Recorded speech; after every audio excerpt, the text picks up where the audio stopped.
showtime.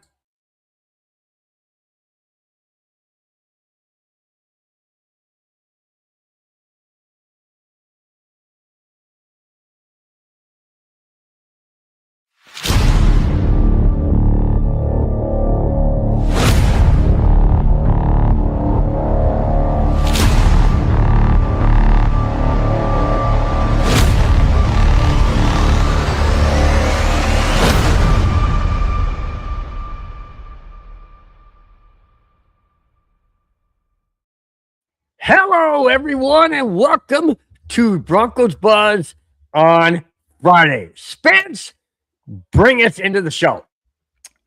Ladies and gentlemen, boys and girls, children of all ages, welcome to Broncos Buzz on the MHRT Network. This is a show where we talk about the Broncos, but we talk about everything else in the sporting world, and we get his opinions, my opinions, your opinions in the chat. This is Broncos Buzz. Bill, tell us, how was your week this week? It was pretty good. It was really good. Not quite as hot as it has been, but very much enjoyable. I didn't work Wednesday because we punched the greens. If anybody doesn't know about golf, Aerated. You aerated, yeah. They call it punching, whatever. Get out there and take your fist in it. No, they aerated the greens Monday, Tuesday. So Wednesday was pretty much a slow day, but I worked today, and I worked yesterday, and I work tomorrow. So it's all good, man. How about you? I know you're volleyball crazed, dude. Talked to you last night, and golly, man, I can't believe that you could play that many games, man. So obviously your week was fun. No, my week was fun. It was the level of competition that we had last night. We had a lot of 20-somethings, 30-somethings, former professionals who were just out there pounding the ball. I know this one kid named Matt, won't say his last name, got leaps and bounds out of the sand and kept pounding the ball at me. And I dug him half the time. I know he got a little frustrated, Matt. If you're watching, sorry. You know, it happens.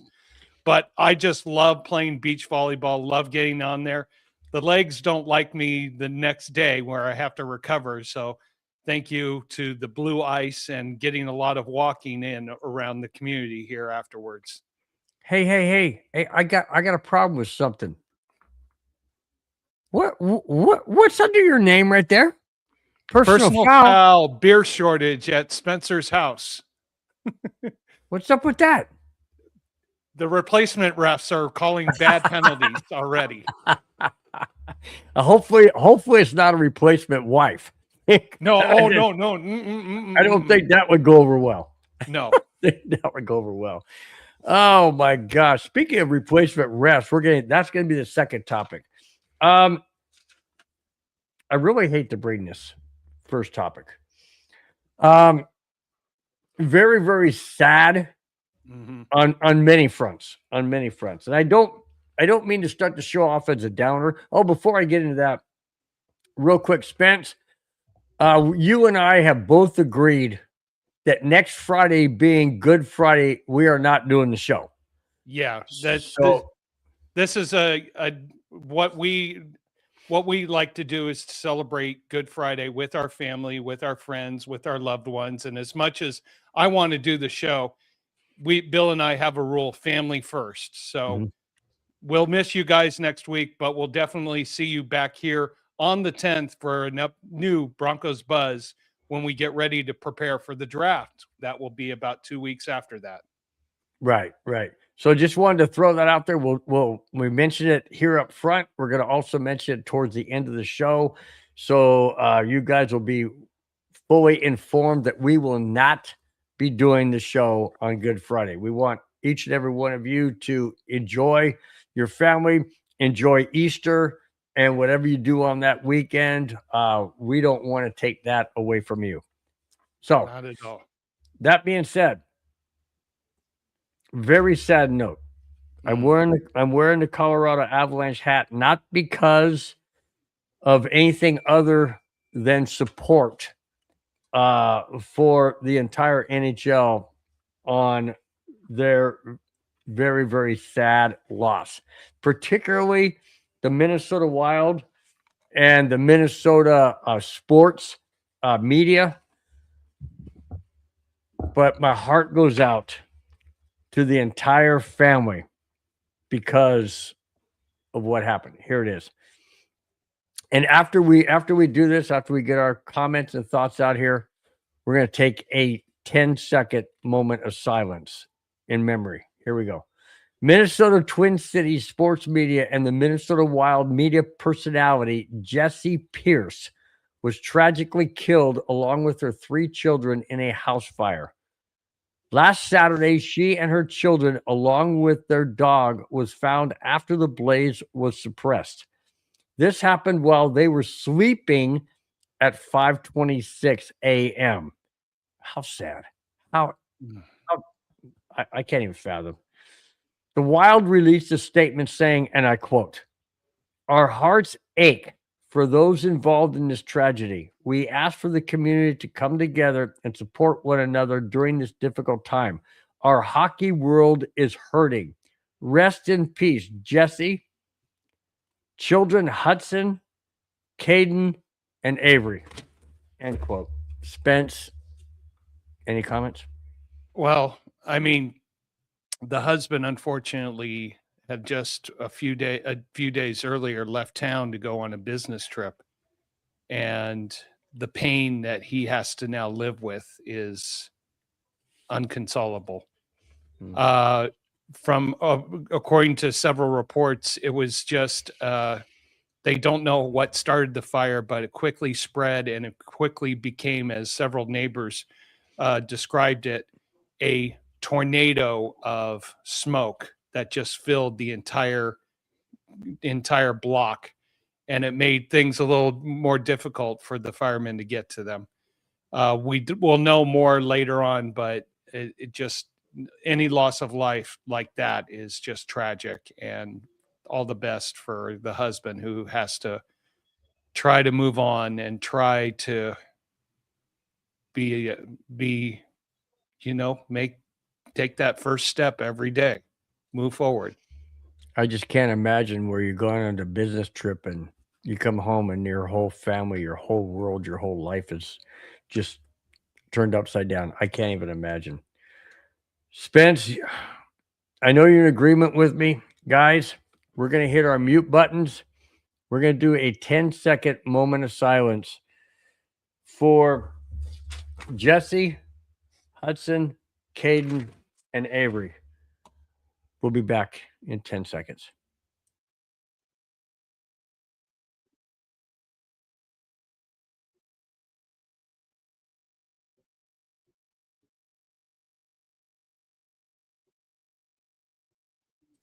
All right, guys. Thanks so much. It's hard to bring those kind of stories. It really is, but because it's, hockey's in full swing, they're getting close to the playoffs. Minnesota Wild team must just be devastated. Yeah, the entire hockey world is shocked. All right, let's move on. Main topic of tonight is replacement referees again. When was the last time we had replacement referees? Was that what? 2012, where we had the famous September 24th game between Green Bay at Seattle, the failed Mary or the inaccurate reception. Inaccurate reception. Exactly. All right. Let's get to the chat real quick. We got a new person, CC Motion. Hey, what's happening, CC? Salute to Broncos. It's Broncos country, but it's okay. We'll Broncos. Hey, you know what? When you're trying to type on your cell phone, it's tough. It's okay. It's okay. But thank you, CC. Appreciate it. Colorado College Motion, class of 1998. Salute to Broncos Nation. He got it right the second time. Yeah, but the nation's still there. Yeah. Broncos guy. It's all good. Hey, it's all good, man. Hey, all good. We just appreciate you being in the chat. Really do. Thank you so much. All right. 2012, we had replacement referees That's that being polite. basically sucked. So let's put this in perspective. We have Bo Nix, who is coming off of a second season of leading the Broncos to the playoffs, which they hadn't had prior to him for 9 years.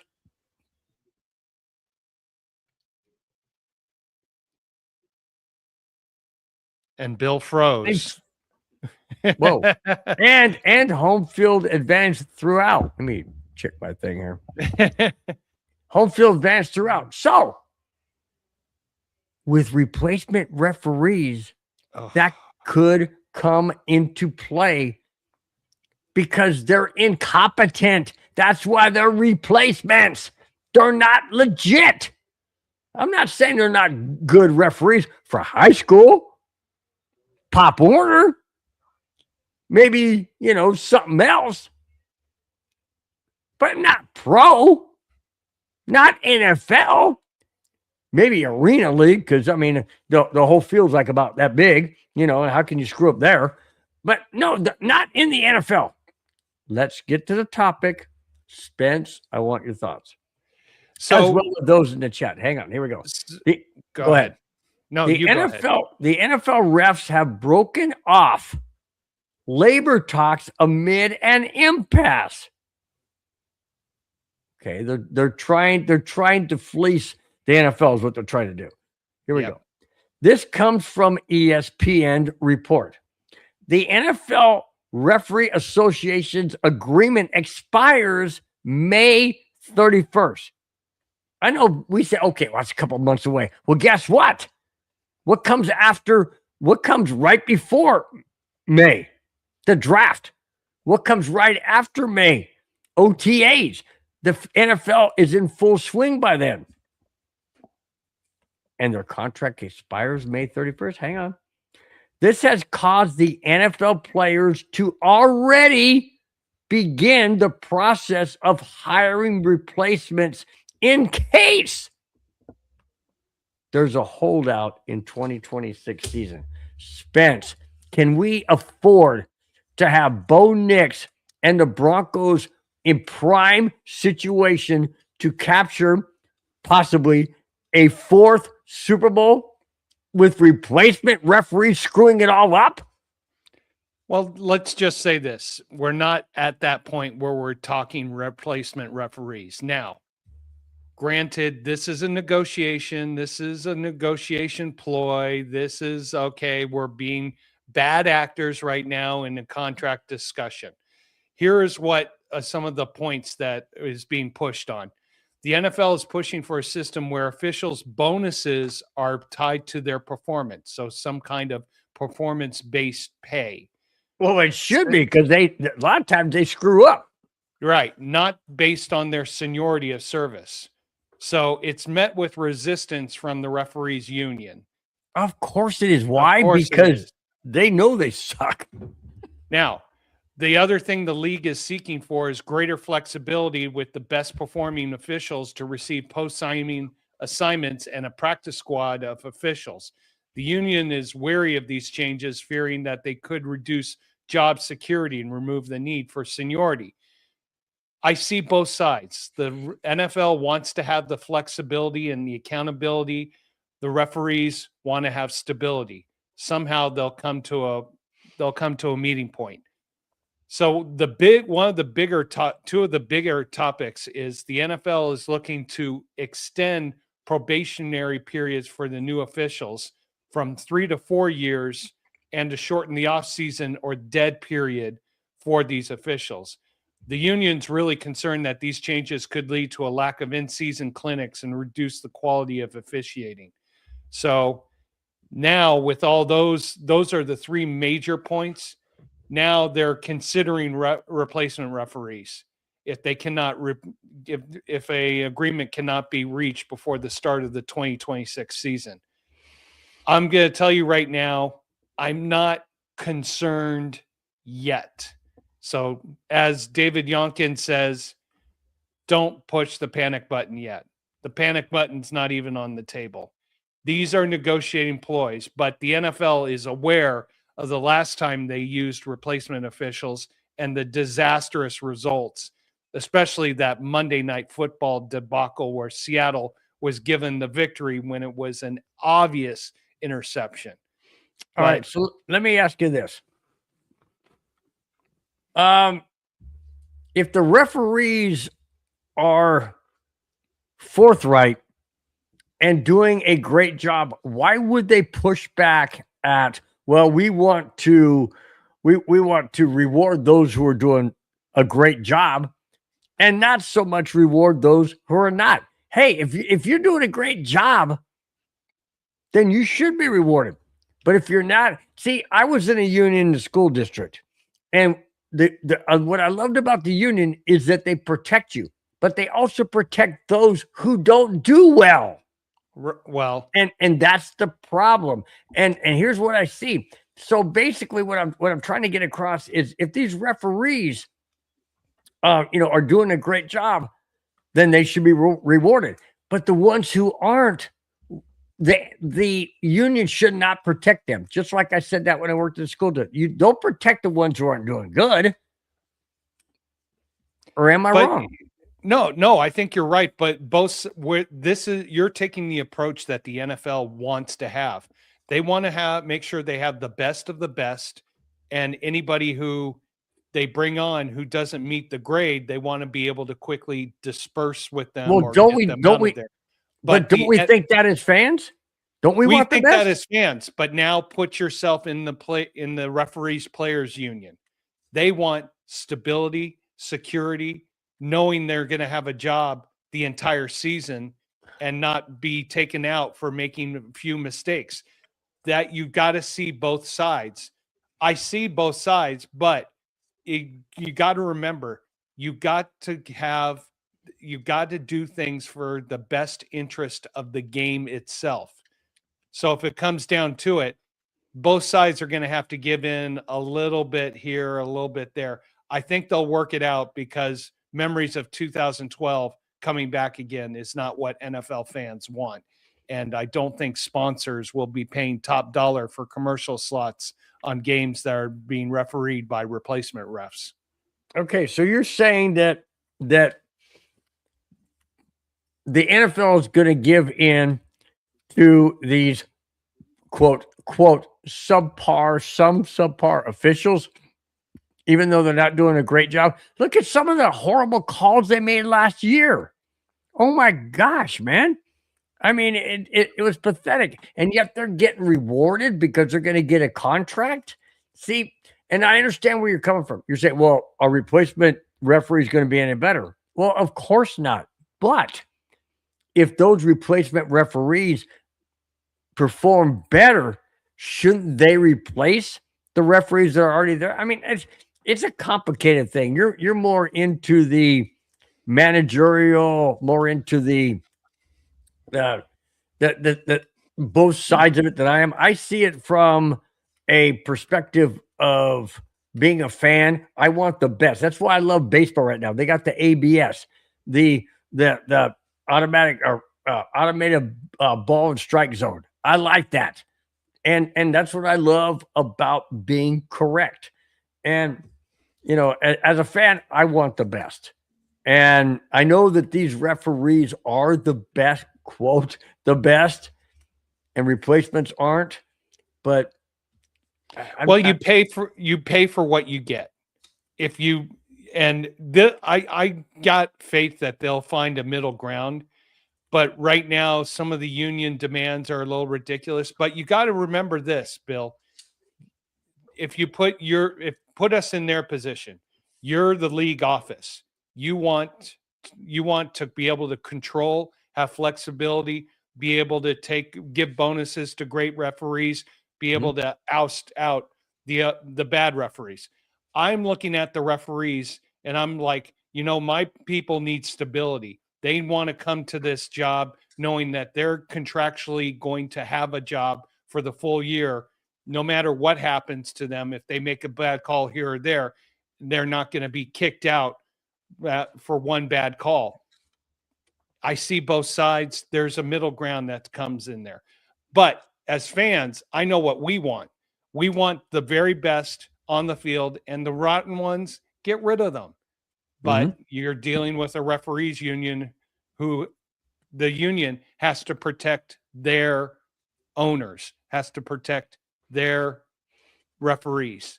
So I see both sides. It's a very, very fine line. It really is a very, very tough road to haul because, like you said, the fans want the best, and you got to deal with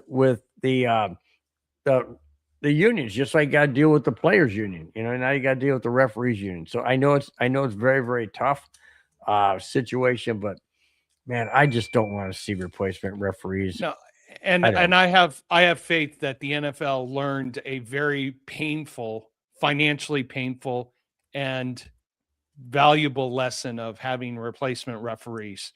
So I think they'll get to an agreement. They'll get to a point. They'll find a middle ground sooner than later. But if this is one of our topics come late July, I'm going to be really concerned. Mm-hmm. Paul Shatter says, "I'm still working, but thanks for the show." Absolutely. Amen. Anytime, to that. Says the refs hate Sean Payton. I know that. Do you agree? You do? Hate's a strong word. I think there's dislike. I would go with disdain. Don't approve. How about disdain?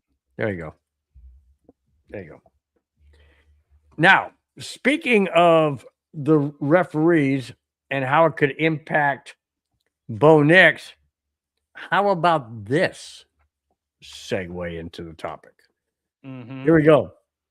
Bleacher Report's Brad Gagnon said that Bo Nix, Broncos quarterback, is at the top of the list of most underpaid players in the NFL. His $18.6 million is the NFL's best contract value for what the Broncos have gotten. I would have to agree. 2 playoffs in his 2 seasons and the AFC top team last season. Are the Broncos okay? Let me put it a different way. Is Bo Nix in the driver's seat to gain a monstrous contract when it's time to renegotiate? Absolutely. I mean, because of the way the draft is set up, he was drafted 12th, so he was already slotted for a specific amount. 4 years guaranteed at $18.6 million with a team option of the 5th year. I mean, listen to this cap hit coming up this year of only $5.1 million, cap hit in 2027 for only $6 million. The cap hit after that will probably be about $7 million because it's a team option. After that, once we're looking at 29 and beyond, he's going to be busting the bank. Maybe. Now, do you think?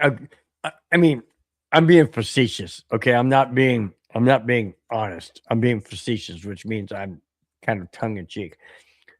Do the Broncos keep him after 5 years? Yeah. Well, it doesn't matter. So it doesn't matter what they pay him. Their fiscal guys are already looking at a deal for. Here's the thing. It's the timing of the deal. When do you sign him to a big contract? Do you sign him during the rookie contract where you're getting the best value and you can bring in additional resources? Do you sign after the 2027 season where it's a club option 5th year and you avoid out that 5th year and sign him to a big deal? They're going to have fiscal decisions. From what I've researched, they're going to have some big fiscal decisions come 2029. But right now, for these next 2 years, Broncos, enjoy the Bo Nix show. If he can heal properly from his ankle reconstruction surgery. Let me ask you this extremely hypothetical question. Let's see. Let's beer. just say Sean Payton retires before Bo Nix's contract is up. We have a different head coach. And Bo Nix could become a free agent. Does he leave? Well, it depends on who they get as their head coach. I mean, if Bo Nix in 2026, if Bo Nix and their new offensive coordinator, Davis Webb, thank you, blend in together and form a great bond, then Davis Webb could move up to the head coaching aspect, which would secure Bo Nix for after his initial rookie contract. So there's a lot of if then statements. I know. I just thought to throw that out there just to throw a wrench in everybody who's watching's kind of mindset. Well, hey, anytime you can bring an Excel programming thing of an it then statement, I'm definitely into it. Gets my neurons going and my essential tremors really firing. You know what? If we're gonna have replacement quarterbacks, we might as well have a replacement I'm sorry. Never mind. Not a replacement quarterback. Bill, speaking of replacement quarterbacks, excellent segue. Very nice. Here we go. Former Broncos quarterback. Oh, jeez. Trevor Siemian has signed with the Atlanta Falcons. Terms or length of the contract were not made available. Trevor Siemian going to the Falcons where they have Michael Penix and I don't know. Tua. And Tua. So you got Tua, who was a bust in Miami. You got Michael Penix, who, had a cup of coffee in Minnesota. And now you got Trevor Siemian. Michael Penix was drafted by the Atlanta Falcons with the, I think, 8th pick. Then who was in Minnesota that they got rid of? Sam Darnold. Oh, yeah. Who went to Seattle. Yeah. No, never mind. So essentially, you got Michael Penix, who wasn't that good last year. You got Tua, who sucked in Miami. Who has potential injury. Look, the Atlanta Falcons are stretching their resources. I mean, okay, you bring Tua in as an insurance policy. Now you bring in Trevor Siemian, and now you're signaling, we don't trust you, Michael Penix Jr. We've got two capable backups. Whoa, you better go put them in parentheses. Capable? Yeah, capable. That's the approach they're taking. So essentially this is a 3-man competition for the starting job. Now, granted, on paper, Penix is going to be 1, Tua 2, and Trevor Siemian 3. That's on paper, but it's going to be interesting to watch the pregame or watch the preseason competition between these guys, because I think all 3 of them are vying for the starting position. You got a new coaching staff. You got 2 new quarterbacks who are going to fight for their jobs.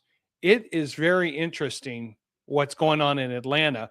And when a general manager brings in not one former starting quarterback, but 2, that's telling me you don't have faith in your draft pick of Michael Penix Jr. And it tells me also that Michael Penix Jr. is not doing any offseason work. If you're bringing in Tua, okay, insurance policy, but another quarterback who could vie for the job, this is going to be a great soap opera to watch. Well, it's kind of like the Vikings. They brought in guy from Arizona.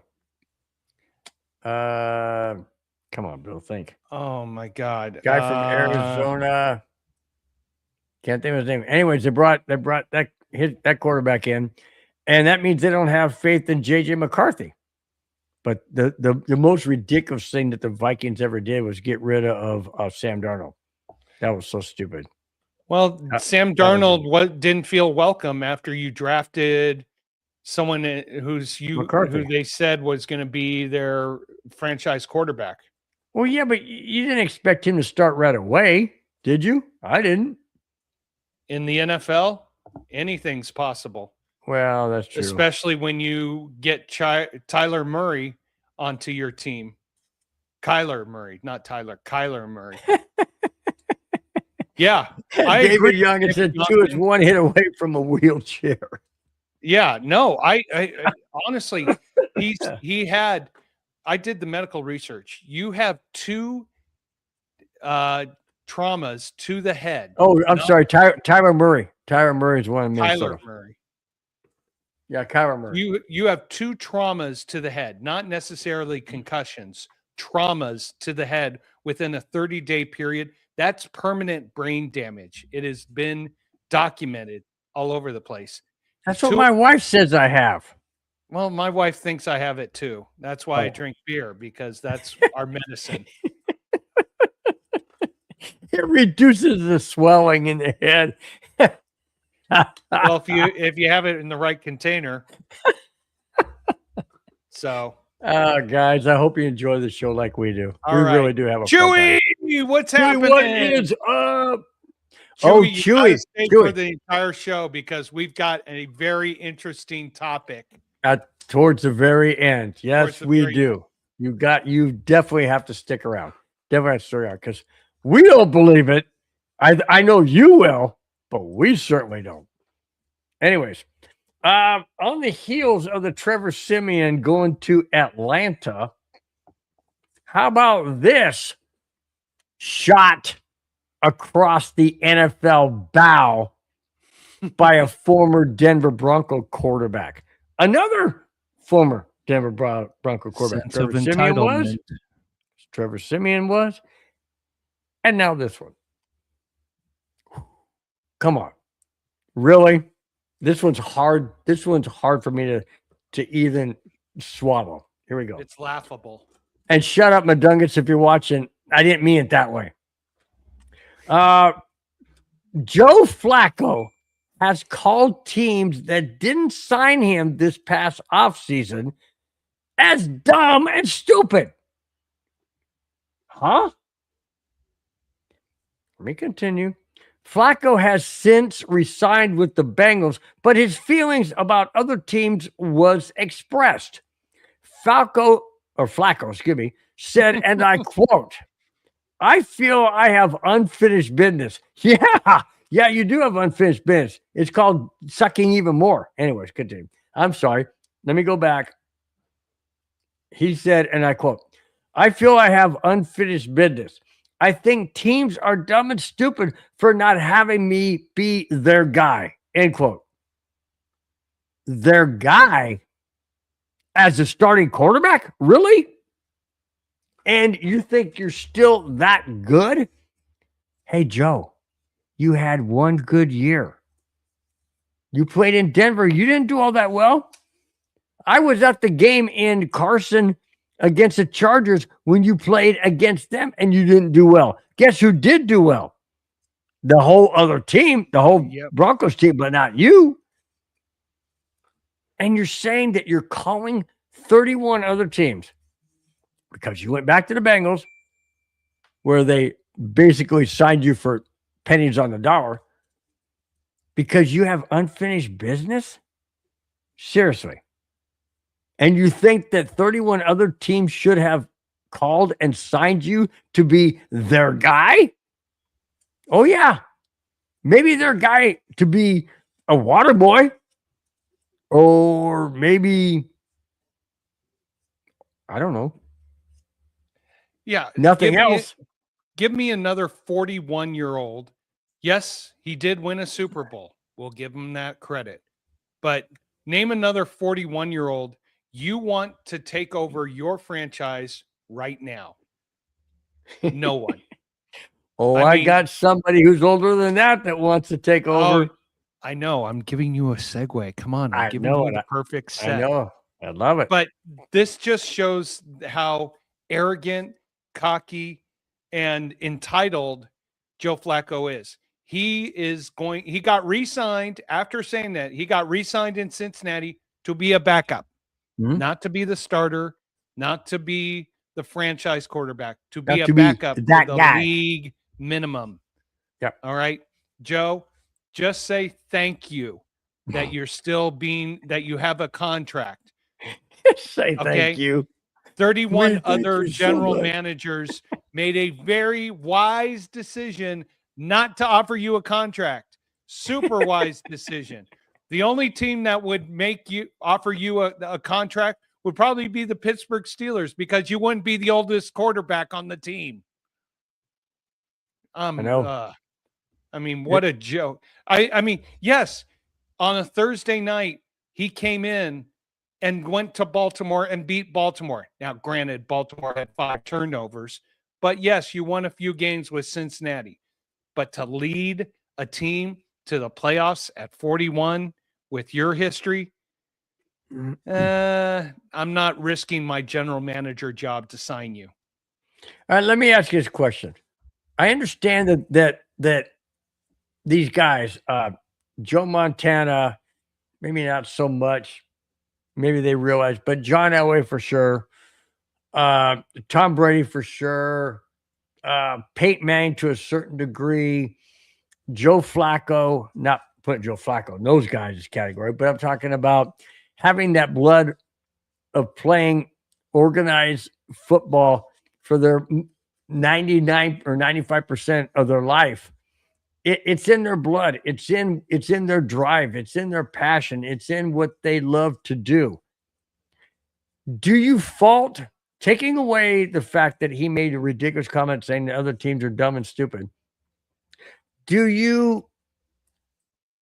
you relate to the fact that when you really enjoy doing something, it's extremely hard to walk away? Oh yeah, I'll give you an example.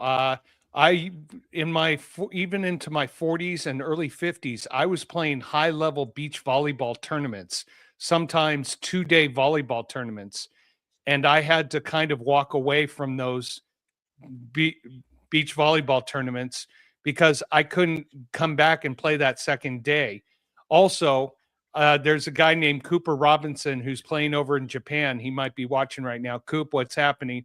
Who in 2024 got a perfect set, whizzed the ball right by my head, and I didn't even react. And a few of my friends were looking at me, and I was like, I think I'm done with tournaments after this, that these kids are whizzing these balls at high speed right by my head, and I'm not reacting. Well, it's a good thing it didn't hit your head. Put it that way. Actually, well, you never know. My wife might have been happy because I do need a good smack in the head every once in a while. So, Coop, if you're watching, next time you're here in LA, smack one off my head next time, and we'll straighten things out. I think she would love doing that instead of him. Just saying. No, but yeah, it's got to be tough for that. I know John always said it was hard to walk away. I watched that retirement speech, and it was incredibly tough for him to walk away. He even said that he graduated from high school, he graduated from college, and now he's graduating from pro football.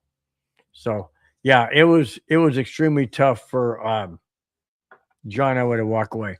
I have to imagine it's tough for anyone. I mean, excuse me, you play Pop Warner at a young age. You play maybe middle school if they have a little game or something. You play high school for sure. You play college. You play pro for 10 to 15 years.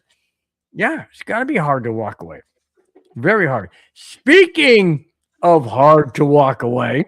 Oh, no, he's not going to try to do it, is he? That's a segue. Hang on a second. David Youngkin just jumped the Trump.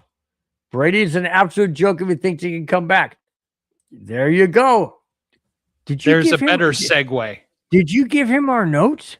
No, I tried. Wow. I tried to got ESP or something. No, you know what? You held up all your notes, and I think he took a picture of it and quickly wrote it down. It's like, oh, da. Got it. Owner of the Raiders. Be one topic ahead of us. Tom Brady has commissioned the NFL and Roger Goodell to allow him to come back and play at the tender age. 48. tender age of 40. Oh, look at the little guy. Oh, he heard you. Do you see? Look at the do you see- little guy. Hi, you see- buddy. Hi, buddy. You need a cookie, right? You want cookie? No? You want food? Oh yeah, of course. He you wants kisses. He wants kisses. So, Tom Brady wants to come back and play in the NFL at the age of 48. Huh? What? Hang on. Why? Because he had a pickup game, a charitable pickup game with Gronkowski. And he goes, hey, I can still do this. I can still do this. Hold on. There's one little problem. The NFL has strict rules against an owner playing in the NFL. So, does Tom Brady get the NFL's tuck rule again and be able to come back? Or does the NFL say, nope, I don't care if you're Tom Brady. I don't care who you are. You are not playing in the NFL if you're an owner. Spence, what do you think? I mean, Tom Brady, yes, he was in a pickup game, not against 20-year-olds who have twice as fast a speed. Tom Brady has everything to lose and really nothing to gain here. Yeah, he might be a little bit better than Joe Flacco right now, but really, are you going to? Dude, you're better than Joe Flacco, man. If you could spike a ball like that, you're better than Joe. My son is better than Joe Flacco. He can throw a fastball. But that's good. No, Tom Brady, I mean, I think this is all just talk. Who in what owner or even general manager is going to put his job on the line for a 48-year-old? The Raiders. The Raiders would. Raiders. Come on. Well, no. Okay, the Raiders have so you tell me, are you going to put Mendoza out there or Tom Brady? Tom Brady. Bring fans in out of the woodwork, dude. I know he would. My wife's trying to get in on the commentary here. Go ahead, she can. You want to take over? I just wasn't sure what Tom was trying to do. Tom Brady's trying to come back and play another season. Tell her to take an ear thing. Tell her to come in and take an earpiece. Here, come on. Come here. You want him? Come on, let her be in it. No, Bill wants I welcome to her. come in. I welcome her. We all welcome her, but she's getting her outfit on, making everything look good. All right, here. Hi, Anna. Hey, how are ya? Good. How you doing, kiddo? Good. I was trying to get in on this Tom Brady thing, but remember. Go ahead. Remember Brett Favre? He just couldn't retire. Exactly. Remember? So yep. I think he's, he might be really missing it. Spence, I think I have a new co-host. I think I have a new co-host. She's giving me good female perspective. I don't think he's coming back, and I don't think he's good for being a commentator either. I mean, all right, let me go get on this boat, retire. Yeah, let me ask you, owner of the Raiders now. He is? Yeah, he partially owns a part of the Raiders. That puts a whole different spin on it. So, Anna, let me ask you this, a female perspective. Would you like to see somebody like Tom Brady, if he could come back, would you like to see him come back to see what he can do? Or do you think that he would just get injured badly and maybe extremely serious? I mean, I think he could still do something. I don't think he would get injured badly or, extremely get injured or anything. I think it would be like the Jake Paul and Mike Tyson fight. Ooh. Good analogy. Sometimes you just need to get on your speedboat and sail into the sunset, if you know what I mean. All right, here's Spence. Have a good night, you guys. Have a good show. Thanks so much for your comments. Bye-bye. All right, bye-bye. Say hi to Bill quickly. Okay, we're out of here. All right, go. Dude, that was good. I like that. I mean, for someone who ridicules me about sports, diddly sports, that was a good commentary. That was a really good commentary. I like that. I like the female perspective because you get it from a different vantage point. Yeah. You see what I'm saying? I mean, how many times I've talked to many women, like, over the years and stuff, and said, "What do you like about certain sports?" You know what they tell me? Oh, I like in baseball. Oh, I like the uniform because they're tight, or football because they're tight. You know, I like the tight butts, or whatever. You know, Hey, that's what my wife sometimes says that too. That's what I'm saying. So, but then they get a perspective, a completely different perspective. That was pretty good. That was great. I loved it. That was. I'll give a clap to that. That was great. But I understand the competitive juices that's flowing through Tom Brady right now, wanting to get back out there, wanting to be a part of it. But here's the honest question I would say to Tom Brady.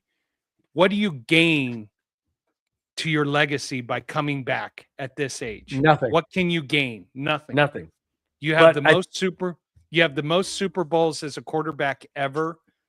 You are part owner of a franchise. Oh, I know what he could gain. I know exactly what he could gain. A concussion. Well, that too. But in his mind, he's probably thinking, I could come back and take a team to the playoffs. Maybe not Super Bowl, whatever, but take them to a winning season. Let's just say that. Winning season at the oldest age of any quarterback. Maybe that's what he's striving. Maybe that's what he wants to prove, is that I can still do this at the oldest age of any quarterback to ever play. No, no, Spence, I know you're looking up, but not the oldest age of a quarterback. The oldest age of a quarterback to take that team as a starting quarterback to the playoffs. Excuse me, to have a winning season. That's why I was checking. I thought I was trying to remember how old Jim Otto was when he played for the Raiders. But did they have a winning season? That's what I was checking. If it's Jim Otto, the Raider fans are going to be happy. Just say we Chewy might know this one. I can't stretch in. What number did Jim Otto wear? Do you remember? 00 and 50. There you go. Oh, he wore 00. He said he wore double. You know why he wore 00? I looked it up. Why did Jim Otto wear 00? Do you know why? I really don't remember. The beginning of his last name is O. The ending of his last name is O. So he decided to wear 00 to represent his last name. Is that crazy? That's pretty cool. Oh, I guess Jim Otto wasn't in his 40s. But isn't that pretty cool that he wore 00 because of the O? His last name. Yeah. I thought that was pretty cool. Yeah, I read that and I'm like, wow, that's pretty ingenious, man. Pretty ingenious. In the end, look, any rational person would say to Tom Brady, you're coming back. What do you have to gain? And what if the general manager? Oh, I know. What if the general manager said to him, if the general manager said, "What do you have to gain?" And what if he said to the general manager, after my show, I want to be the oldest player to play on a team with a winning record, or the possibility of having a winning record. Would you deny him? Casa de la Chaos in full force right now. Yeah, it's all good. It's all good. So if you're a general manager and the general manager said to Tom Brady, why do you want to come back? And Brady said, because I want to try and be the oldest quarterback to ever be on a team as a starting quarterback and end up with a winning record. Would you deny that? Yes, I would, because if I'm a general manager, I'm going to put my job on the line for his success at age 48. No. I may be in the start of a new 3-year contract as a general manager. I don't want to get fired because I brought on Tom Brady and the rest of the team left or didn't. And he got killed and he got hurt. Second game. Yeah.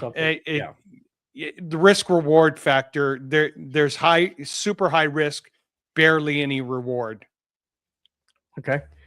Speaking of high risk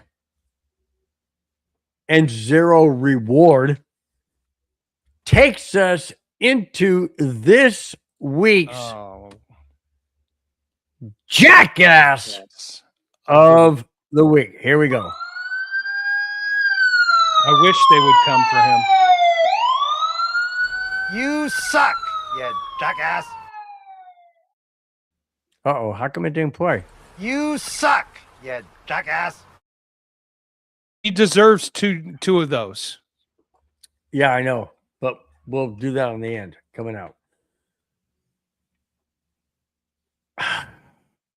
Yep. Spence, you work a lot with the well, at least once a year with this particular sport. So here we go. For those of you who haven't heard as of yet, here it is. Tiger Woods has done it again. Cheated on his wife? Oh no, he ain't married. Not married. Cheat on the girlfriend? Well, maybe. We don't know. He better not. He better not. You know who his girlfriend is? The president granddaughter of the United States, granddaughter. of Donald Trump. Anyways, I continue. No, not on the golf course has he done it again. He hasn't won another major. He hasn't even won a tournament lately. What he has done, he's done it again. But with a vehicle. Just after 2 p.m. Eastern time in Florida today, Woods was involved in a rollover crash. Per Adam Schefter, Woods was arrested and charged with DUI. Now, let me continue. There's a lot of people think DUI, that's alcohol. Not necessarily. Let me continue. No, driving under the influence. Property damage and refusal to submit a urine sample. Whoa, wait a minute. You're refusing? What are you guilty of, Mr. Woods? Hang on. What are you hiding? Yep. Per Martin County Sheriff's in Florida, this is the second time he has had issues driving. Remember 2021 in Palisades? He crashed his car after a tournament at high speed. Oh, by the way, this was high speeds. Spencer's going to get into all the details. Let me continue. One other thing. The alcohol breathalyzer came back negative. However, he refused a urine sample, which tells me something else is going on. Spence, give us all the details. So essentially this morning at our time here on the West Coast, around 10:30 a.m. in Florida, on a private street, on a small street, 2 lanes, one going each way, there was a truck carrying a sprayer to do car washes with, a sprayer trailer, slowing down to go into a property, and Tiger Woods in his car was speeding up and catching up to this truck. He made an effort to get over to the side, knowing that Tiger would fly around him. So Tiger was at a high rate of speed. They wouldn't tell you what the number was, but all they said, it was a high rate of speed in a 30-mile-per-hour zone. So Tiger came and clipped the back trailer portion of the sprayer and lost control, flipped over, and skidded a sizable distance after the crash. Sizable in helping to determine how fast he was going. They probably can do all those calculations. It's easy physics and easy math. But when Tiger Woods got out of the car, The passenger or the driver's side was on the ground. The passenger side was up. It did not flip over. It just flipped onto his side. He crawled out through the passenger side. He was not injured, not treated. He was okay. The driver in the truck, he was okay. The sheriffs were called in because they have more experience doing sobriety tests. Did a sobriety test and found him to be under some influence. Tiger then did a breathalyzer test. He blew out a 0.0, but they did other tests to see if he was cognitive or if he was not under the influence, and he failed them all. They took him to jail. He's right now in jail for the next 2 hours. He has to be in jail for 8 hours. They did another breathalyzer test, 0.0. Then they wanted to do a urine test. He declined that. Because he declined it, he's now charged with a misdemeanor. So essentially this, Bill, you were saying this is the second one. This is the fourth driving incident he's had. In 2009, there was that ever famous incident with his now ex-wife involving a golf club. There was a 2017 DUI in Florida. Oh, I didn't know about that. In 2021, here in Rancho Palos Verdes, you go down a long street. It's a 2-lane. He was going 80 miles per hour coming from who knows what and lost control and went tumbling and flipping over. Look, Tiger Woods should have, and the DUI he's arrested for right now, that will be his second DUI in the state of Florida. He's going to be losing his driver's license. He is not going to be this is a sense of entitlement and arrogance. The level I tell you about. Speeding in a neighborhood. Mm-hmm. I've got, in my neighborhood here, we've got people who speed around. People call them out. They call them out on Facebook or anything like that. Mm-hmm. Sometimes I talk to them and it's like, come on, and we've got kids. And they're like, But this is this sense of entitlement and sense that, hey, I can do whatever I want because I am who I am and I have all God's money and I can do whatever I want. It's going to nip him in the bud big time this time. Now, are we ever going to get to the bottom of what he had in his system? Probably not. Well, there'll be some rumors about prescription drugs he's on, but Tiger, let someone else drive from now on. And just be an ambassador for the sport of golf. And I mean, how many surgery? He's coming off back and Achilles surgery. The body can't take too much more of this. And your back gets jeered around in that type of crash. I'm glad he's okay.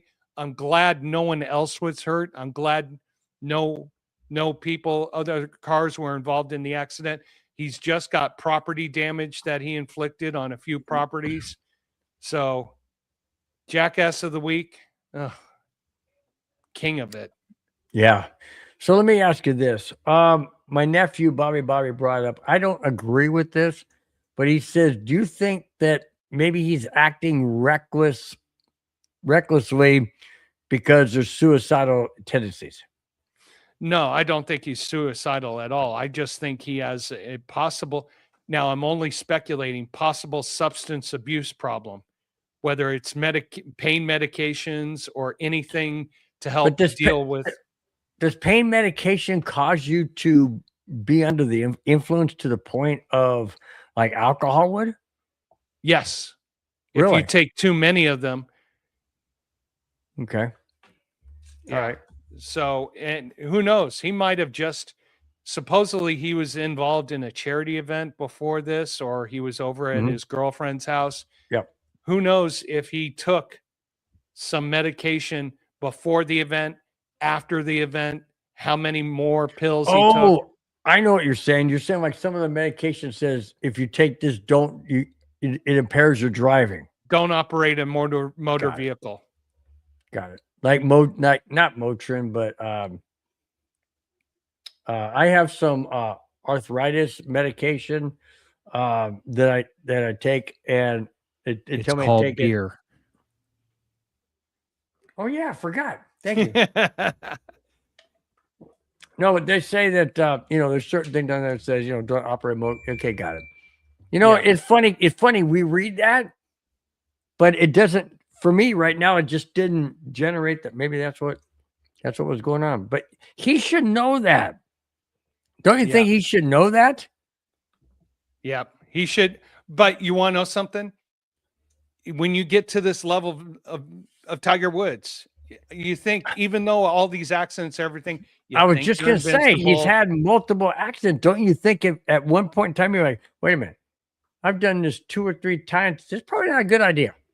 Yeah, and also in that accident that they had here in Rancho Palos Verdes when he was flying down the hillside going 80 plus, they never could conclude if he was on any kind of pills or any kind of alcohol. There was never a formal conclusion. Come on. Yeah. Come on. Let's just say this. Tiger Woods needs to go into some kind of therapy for substance abuse. He needs to go away. No, Just go away. No, he needs to learn to become an ambassador for the sport, marketing the sport, helping to run the sport instead of trying to be the man of the sport still. Yeah, I know. I just I lost all respect for him when he did what he did against his wife, and I just lost all respect. But that's on a person. That's on a personal thing. That's on a belief, a faith belief, and all that. Anyways, okay. Jack Kenneth says, "Bill Spence, salute my friends. What is up?" Oh, my watch is going dead. Hang on a second. Sorry, guys. It's live TV. That's what happens. Jack Kenneth says, "Cheers." I said, "Cheers, my friend. What is up?" And then Big E is in the chat, says, "How y'all doing tonight?" We're doing great, my friend. We're doing fantastic. We just got 3 more topics to go. If you missed anything in the show, you can always go back and watch it from the beginning when we are concluded, and you want to watch it from the beginning. That's fantastic. Great topics that we've had. Some a hard one to bring at the very beginning, but yeah, go back and watch it for sure. And hopefully you'll enjoy every bit of the show. Like we love bringing it. We absolutely love bringing the show each and every week. That being said, we're not here next Friday. Next Friday is Good Friday. Spence and I are not doing the show next Friday to allow each and every one of you who do watch the show to be with your family, your friends, or whatever you're doing on Good Friday right prior to Easter. So we will not be doing the show next Friday, but we will be back here 2 weeks after today. All right. Who said what? Oh, Bella says, "I can't hear you. I got 2 cups plugged in. I got 2 cups plugged in my ears." I don't know what that means. 2 cups. 2 cups of water. Anyways, all right. I can't hear you. I can't hear you, Spence. Are you plugged in? Nope.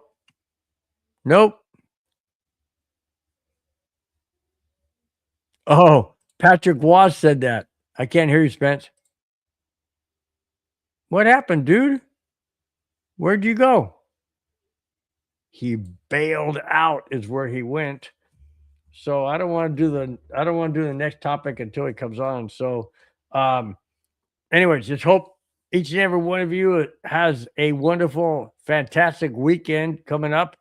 It's a nice Friday nice Friday here in Southern California. Whoa. What the heck happened there? Nice Friday here in Southern California. It's about 92 degrees when I came on the air. Right now it is a lovely, what's the temperature here? It is what is the temperature? 80 degrees. So it's quite nice. All right, Spence is back. Bingo, bango, bongo. I can't hear you. Yes, I can. Just kidding. No, you can't. I'm not sure what happened. I guess one of my wires got unplugged when the wife came and started getting angry again. Hey, whenever your wife comes in, she always disrupts your wires. Always. Just saying, dude. Most wives do. I'm just saying. Most wives disrupt the wire. You're like, I got the, huh? Oh, speaking of disrupting wire, are you ready for this? Before we get in the last three topics. So my wife came to me yesterday and she said, babe, it's spring. I went, uh-oh. She said, yeah, it's spring cleaning time. I'm like, okay, well, what do you have in mind? Well, you know the patio outside? Underneath the patio, it's really dirty. Our patio cover goes 18 feet out from the house. The entire length of the house. Okay. And she wants me to take. I just bought a brand new brush and a brand new thing to scrub high ceilings with from Amazon. You can use that. But babe, you realize if I dip it in, she goes, you could just dip it in the bucket, wring it out, and then put it overhead. I hope I have an umbrella because freaking water. I'm like, how's that going to freaking work? I told her, I said, babe, water's going to drip on. You know what she told me? Well, then do it when it's hot outside. But Yes, bum dear. bum. So I said, yes, dear. Hey, No problem. the two words you say once you get married, not I do, yes, dear. Mm-hmm. Well, you say I do because you have to say I do before you say yes, dear. I say yes, boss. Exactly. No, it's all good. I don't mind doing it. I mean, I did it last year when it was nice and warm out and it's no big deal. I get my bathing suit and put on, light shirt stuff. It's no big deal. But my first thought was, really? Okay. All right. Now, speaking of moisture, could be in the form of snow. Oh, or hello. rain. The Minnesota Vikings and the state of Minnesota have officially submitted a bid to host the 2028 NFL draft in partnership with US Bank Stadium. Spence, do you agree with Minnesota wanting to host the NFL draft in 2028? I say, why not? Yeah, It's a dome. It's going to be covered. Why not? Yeah, why not? And it's late April, so snow and freezing cold weather may not be a factor. And besides, the NFL is making a hard goal attempt to make sure that each team eventually gets to hold a draft night party. So Well, Denver hasn't had one. yet. Well, true. No, hey, the ownership will get there one day, but They they're not. could do it in Ball Arena. Well, maybe it doesn't hold that much. Maybe not. That you got it. Nah, it would have to be in the convention center downtown Denver. Downtown Los Denver. I'm sorry. That's all good, dude. I'm just giving you a hard time, man. Giving you a hard time. Well, It's all Big E Broncos giving a hard time. Which is of right one you can't tell them apart. Which is of right one. You can't tell them apart. No. Witches brew. Ah, that's it. Witch's brew. Witches brew. Of the right one or the wrong one, you can't tell them apart. Just saying. Am I in the right one for the Broncos or do I need to go to another one? Oh, Big E Bronco. Big E Bronco. Come on, man. Nice. Come on, Big E Bronco. We talk all different types of sports, whatever is prevalent. And when the Broncos aren't really doing anything right now besides sitting on their hands, well, we come up with other topics. That's why, oh, by the way, that's why there was no mainly Broncos. There was no 5280. There was no Wild Wild West. But there is Broncos buzz. Because we talk about more than one sport and more than one team. Now, if we have to talk Broncos, I think we have to talk about the Nights of Championships. Oh, we do? We have to talk about the Night of Championships?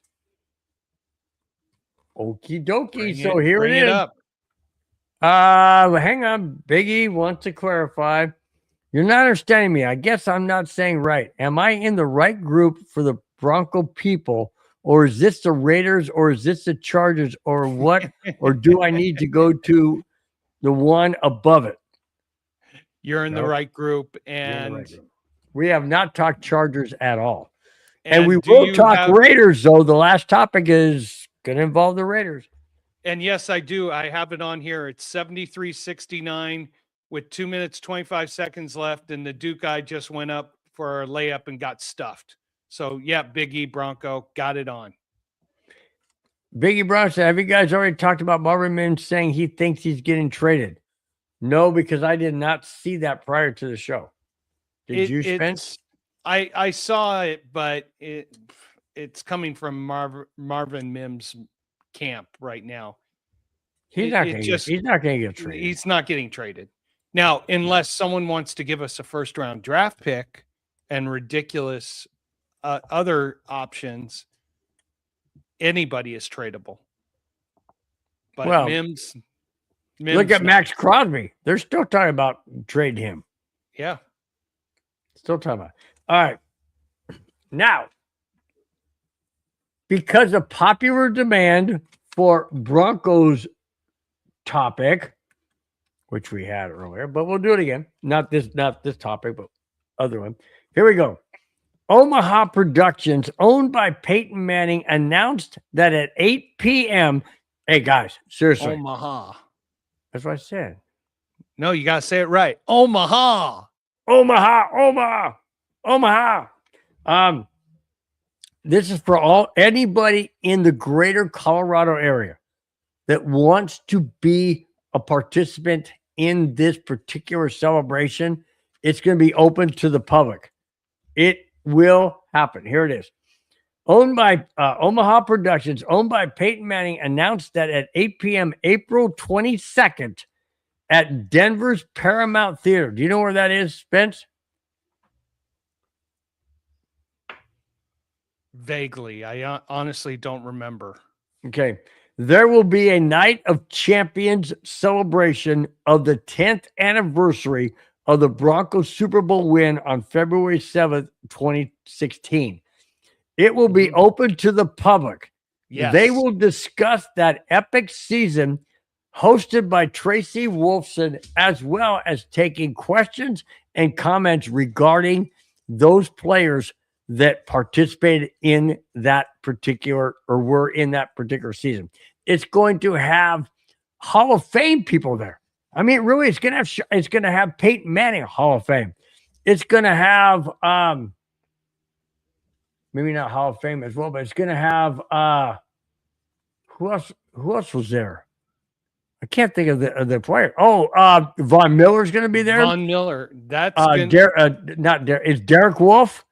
The guy who played on the Cowboys and came over. DeMarcus Ware. DeMarcus Ware is going to be there. It's gonna be. I wish I could go to that, dude. I have no idea what the tickets are. I have no idea whether it's gonna be standing room only. But I'm just thinking, my goodness, to be in the presence of these guys, and you know that after it's well and done, they may have an autograph signing or a picture where you can take a picture with them. How cool would that be? I mean, even if you can't, real quick, even if you can't take a picture with them, just being there, the energy, the adrenaline, the hair rising on your back just from the excitement. Oh my gosh, I would love to be there. Absolutely love to be there. I would love to go there and talk with everybody, especially Peyton Manning. But the one person I would want to talk to is Von Miller, and want to ask him, "Do you want back on the Broncos? Absolutely. And what would you be willing to do to be a part of this resurgence of the champion Bronco legacy?" I would want to get him on the record saying, "I will do anything. I will take the league minimum to play for the Broncos. I want to be a Bronco." But yeah, Big E Broncos got some interesting comments. First off, he starts out by saying, "Anybody want a bowl of cereal? Because I'm getting ready to eat some." Then he follows up by saying, "Have you ever eaten dry honey bunches of oats with some Mountain Dew?" I don't know, but I bet my Dungus has. Yep. I was going to say, do you have any Fruity Pebbles, Big E? Or maybe... Speaking of Fruity Pebbles, did you ever watch the Flintstones? Oh, many a times. Have your kids ever watched Flintstones? No, they have not. You haven't Bam, put it bam, on, bam, bam. You haven't put it on there for them? I don't think so. My wife, maybe. I don't know. How about Brady Bunch? No. I don't Leave it to Beaver? No, we're getting too old. No, for you, I mean. I watch those all the time. It's good. Hey, it's good, wholesome stuff. It's not like the stuff that's on TV now where it's just... Dude, do you know my life? Do you think I have time to watch TV? This is the only time I have watching TV. Got the St. John's Duke game. It's watching me. It's watching me. That's messed up, dude. That's pretty messed up. Biggie says, think about this lineup, guys. You put Bryant at tight end, I guess, Titan. Yep. Marvin Mims at running back. You got three wideouts with Courtland Sutton, Troy Franklin, and Jalen Waddles. That will put a defense on its heels. Agreed? Absolutely. Absolutely. But does Mims want to go through the pounding he's going to take of being a running back? And I don't think he has the build to be a running back. Why are we both yawning, dude? I'm so beat from playing so much. And I had a conference call at midnight that I had to attend to from midnight till 1. So didn't get enough sleep last night. Hey, no, never mind. I'm not going to go there. No, Big E Bronco. That's interesting. No. I thought Harvey was bigger than Mims. So, all right. Maybe he does have the ability. Yeah, maybe. All right. For all those Raider fans, we've come down to the last topic. Oh, this will be interesting. Spence and I don't agree on this. And I'm imagining that most Bronco fans won't agree on this. But just in case you guys want the entire list, I'm going to pull it up right now. But before we do that, before we get in the last topic, just want to say once again, guys, we will not be here next Friday. Yep. It is Good Friday, and we will reserve that day for you, your family, your friends, your faith, whatever you do on Good Friday, as well as leading up to Easter Sunday. We do honor that, and we will not be here next Friday, but we will be here on April 10th, 2 weeks from today. All right. Let's see. That's what you call, let's see. Ari says 59, 200-pound Marvin Mims, 5'11", 200-pound. That's what you call a NASCAR package. Oh, maybe that was something different. I don't know. No. I thought Harvey was bigger than Mims, and he's saying Harvey's 5'9", 200 pounds. Marvin's 5'11", 200 pounds. But I think Harvey's got more of the running back build than Marvin Mims does. Because he's shorter. Yeah. So but you want to know, so Biggie Bronco, you bring up a good point and a good idea, and maybe Mims will learn how to be more versatile on offense as well as be proficient as he is on special teams. So it's a good idea. I agree. All right. How many people put a whole lot of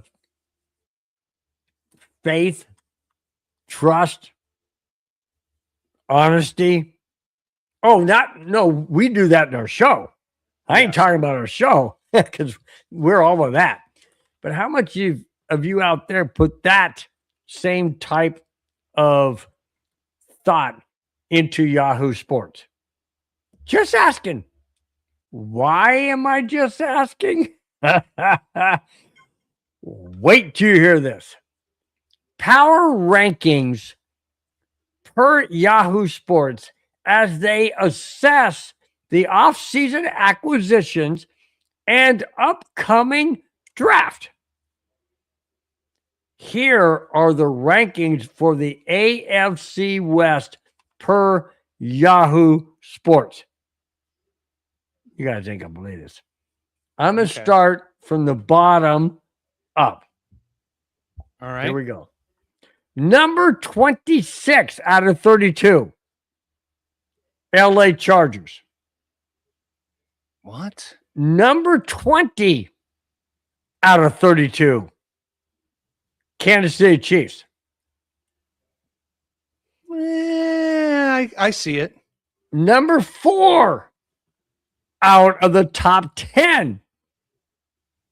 And number 1 out of the top 5.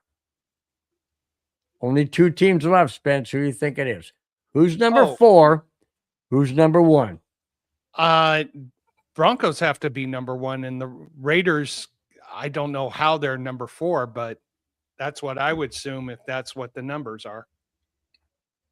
Look at my fingers. Okay. Flip it. What? The Raiders were number 1? No way.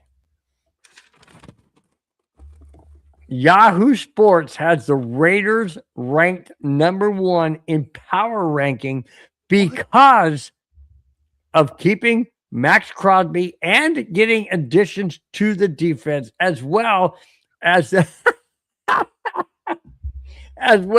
draft pick of not Mariota. What's his name? Mendoza. Mendoza.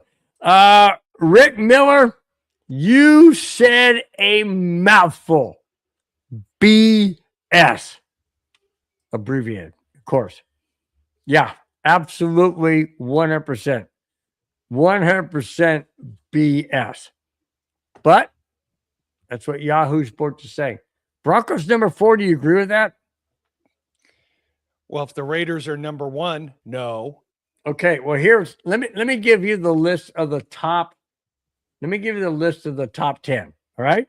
Okay, let's hear it. Obviously, we already know who Yahoo picked number 1. Number 2, LA Rams. Rational, reasonable. 3 Titans. Excuse me? Excuse me? Excuse me? Huh? We already know 4 they gave them the Broncos. Number 5, the Carolina Panthers. Huh? 5th power ranking. Yeah. I'm not kidding. Look at. I'm not kidding. Number 6. You're going to love this one. New York Giants. Oh, I almost thought you said New York Jets. Oh, no. New York Giants, I way too high, but the thing with the New York Giants is they have great potential. They just need to figure it out. Rich Miller, you're killing me, man. He started just laughing. Yeah, right. Yeah, sure, whatever. Uh-huh. I know Madunga's power rankings don't even matter anymore. Look at last year. I get it. I'm just saying this is what Yahoo Sports put out prior to the draft and because of what was done in the offseason. We're just going down the list. I continue. Number 7, 49ers. No. Number 8, Commanders. Next. Number 9, Cowboys. No. 10, Cincinnati Bengals. Oh, with Joe Flacco. Cincinnati Bengals. Anybody remember them having the worst defense in history? And they're ranked 10th. Their offense might be ranked 10th. Their defense is ranked 3,000. Yep. Steelers 11. With a 43-year-old quarterback. How about this one? AFC champion. Patriots 12. East Coast bias. Ooh. Dakota Miller says, laughing at the Niners, they would dog whop this Broncos team. I don't think so. Wow. He's calling us out, Spence. Number 13 is the Browns. Really? Just saying. Yeah, right. Number 14, the Lions. Reasonable. I would say Buffalo- reasonable. Buffalo Bills 15. No. Buffalo's better than that. The Saints with Trevor Siemian, number 16. Trevor Simeon's not on the Saints anymore. Didn't we have a topic where Trevor Simeon was signed by the Atlanta Falcons? Oh, yeah, same division, whatever. Okay. Bears, number 7. Bears, number 17.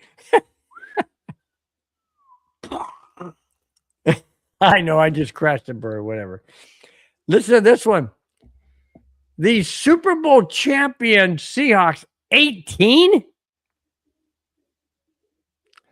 Okay, I think we've come to the point where these guys were probably going, okay, we're going to get so much attention by creating this list. Hey, where's I was going to say, where's Rudy? I just tell him, hey, Rudy, did you do this? You put the pipe down. So before we get into anything else more crazy than that, how about we end up with number 20, the Chiefs, number 26, the Chargers, and how about this one? Who do you think is number 32? Got to be the Jets. Jets are 28. There's 4 teams worse than the Jets. Take a guess. I'll tell you it's an NFC.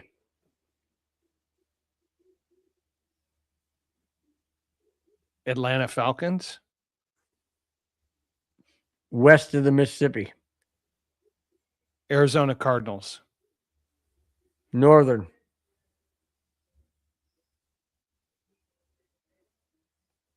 49ers, Seattle.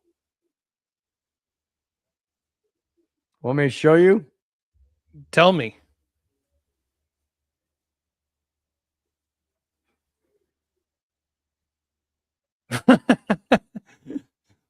Yeah.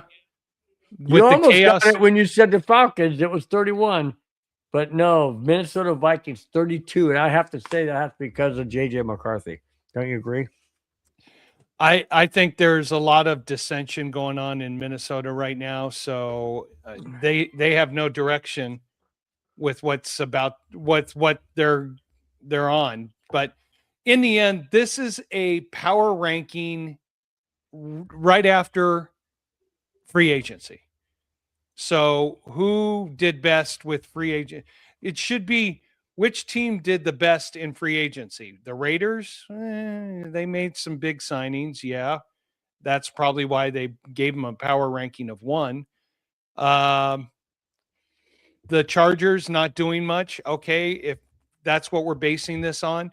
But It's all based on draft, not draft, but free agency, free signing. agency, and people that they kept, and draft picks coming up. Why do I get the feeling that someone over at Yahoo Sports is like, hey, let's just create this ridiculous list and we'll get all these views and all these hits and all these Maybe thumbs up and get all this attention, especially on that Bronco Buzz show. Hey, maybe, but guess what? If they're watching our show, there you go. Yeah. You know, Rudy. By the way, Rudy, we were just talking about you. I was saying if Rudy was in the chat, I'd tell him put the pipe down. We were talking about the. Well, go back and watch it. Just go back and watch the last. Well, watch the whole show, but watch the last part where we talked about you, because that's why you came on. You must have heard. Bill, you done lost me. I don't even know what you're talking about. Biggie, come on, man.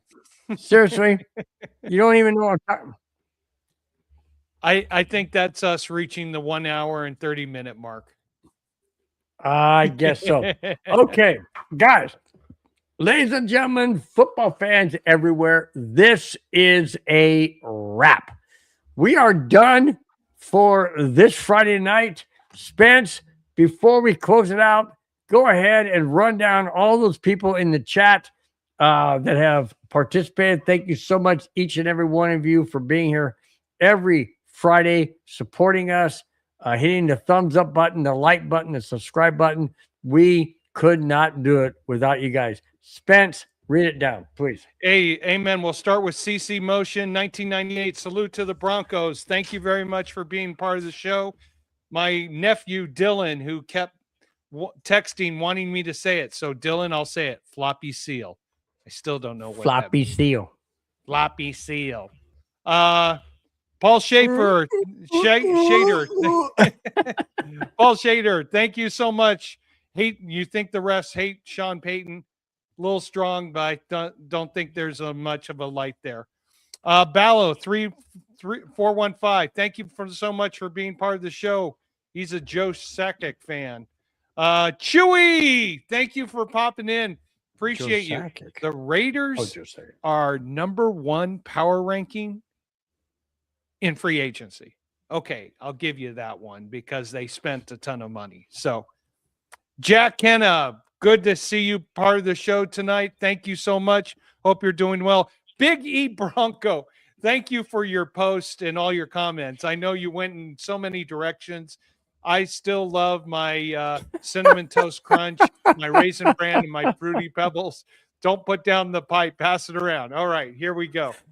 Here, I'll pass the drink around. That's for you, Rudy. That's for you from Big E. Welder Spence, thank you so much for checking in. Yep, we saw the end of the Duke St. John's game. Duke, unfortunately, won 80-75 and move on. Rich Miller, thank you for calling BS on the Raiders being ranked #1. We all agree with that. Madungus, thank you for checking in and giving Bill a hard time. It's always part of the show, so thank you so much. Dakota Miller, thank you so much for chiming in. His 49ers, he thinks, are going to have a good season. You got to go through the Rams and the Seahawks, but hopefully we'll see you guys in the playoffs. Rudy Torres, thank you for popping in. Better late than never. Appreciate you and appreciate everybody for being a part of the show tonight. Thank you so much for coming and spending time with us here on Broncos Buzz. Bill, take us out. Guys, like I said, we will not be here next Friday. Is Good Friday. We want you to spend it with your family, your friends, your church, whatever you may be doing for Easter. We will be back here 2 weeks from tonight, April 10th. Till then, guys, have a fantastic weekend. Enjoy the week coming up. We will talk to you in 2 weeks. Till then, guys. We'll talk to you then. Have a fantastic weekend. Bye-bye. Bye, Fast lane when I pass in the street. Fast lane when I pass in the street. Bag of money in the passenger seat.